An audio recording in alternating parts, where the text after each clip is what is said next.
This is Malta, one of the smallest countries in Europe.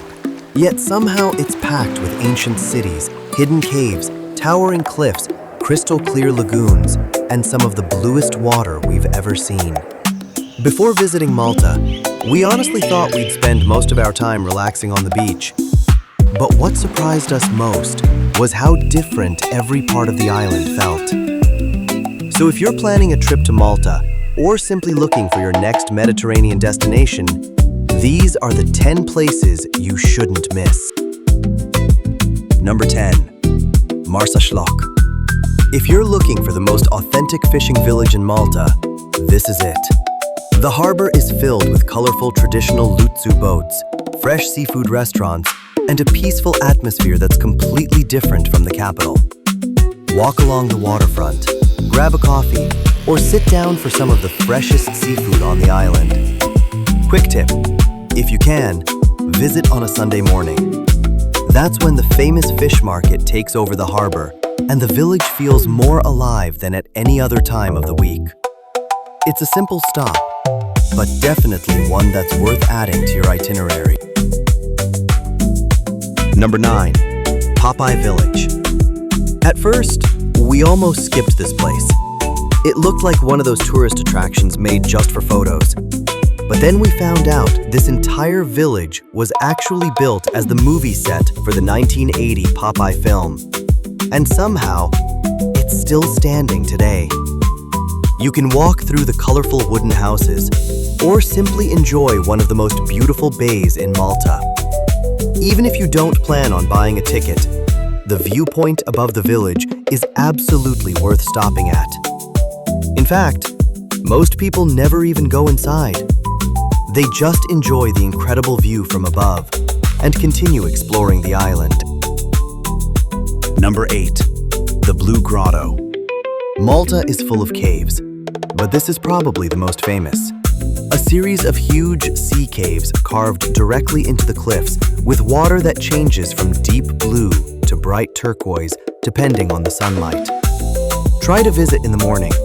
That's when the sunlight enters the caves and the colors are usually at their best.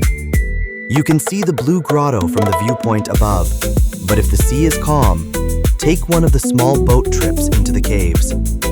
The boats actually take you underneath the cliffs, and honestly, that's where you really understand why this place is so famous. Just remember, boat trips depend on the weather, so don't leave this one until the final hour of your trip. Number 7. Dingli Cliffs. After spending a few days surrounded by towns and busy beaches, this place feels completely different.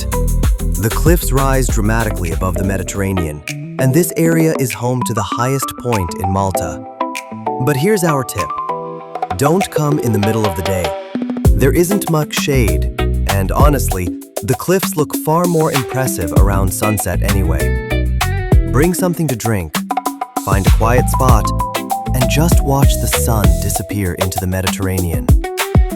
Sometimes the best places on a trip are the ones where you don't actually need to do anything. Number 6. The 3 cities.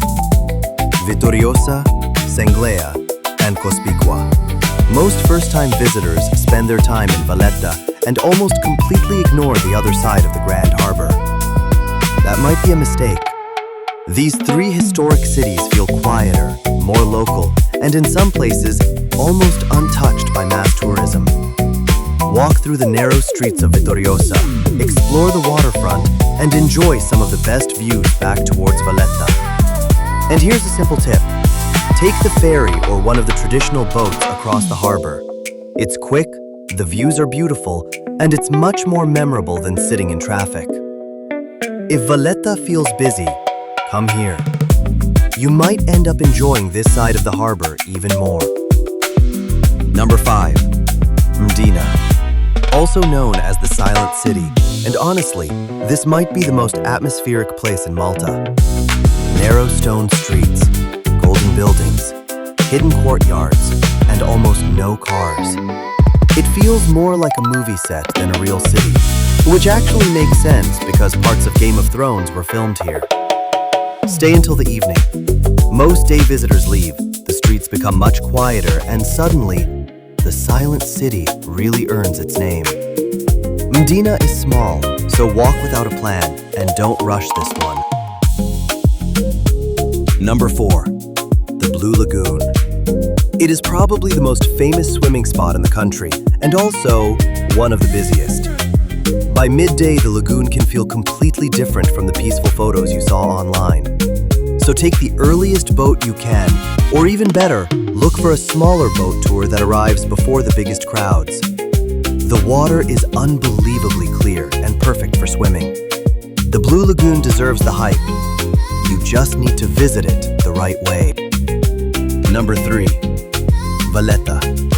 One of the smallest and most impressive capitals in Europe, the entire city feels like open-air museum. Golden stone buildings, steep streets, massive fortifications, and views of the Grand Harbor almost everywhere you turn. Start at the Upper Baraka Gardens, where you'll get one of the best views in the city. Then simply walk. Some of the best streets, small cafes, and beautiful balconies are the ones you find completely by accident. And here's something we definitely do. Stay until sunset. The limestone buildings completely change color, the streets begin to empty, and Valletta becomes even more beautiful. Malta has incredible beaches, but skipping Valletta would be a huge mistake. Number 2. St. Peter's Pool. This is not a typical beach. It's a huge natural swimming pool carved directly into the rock. The water is incredibly clear, and the flat limestone cliffs create one of the most unique swimming spots in Malta. Some of the rocks around the pool have become famous for cliff jumping. Just one quick warning: the sea can get rough, and there is very little shade, so check the conditions, bring plenty of water, and don't underestimate the Maltese sun. If you want something completely different from Malta's traditional beaches, St. Peter's Pool is absolutely worth the stop. Number 1. Gozo. If you have more than a couple of days in Malta, don't skip this island. Gozo feels slower, greener, quieter, and much more untouched. And getting here is surprisingly easy. A short ferry ride from Malta, and suddenly everything feels completely different.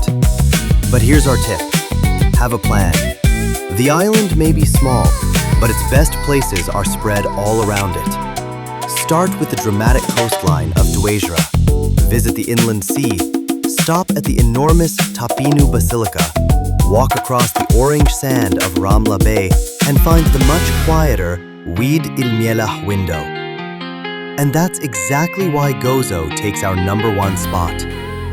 It's not one beach or one famous attraction. It's the entire island. If we had one extra day in Malta, we know exactly where we'd spend it. Gozo. So, which place would you visit first? Let me know in the comments. And if you enjoyed discovering places like this, make sure to subscribe for more cinematic travel guides. There is still a lot more of the world left to explore.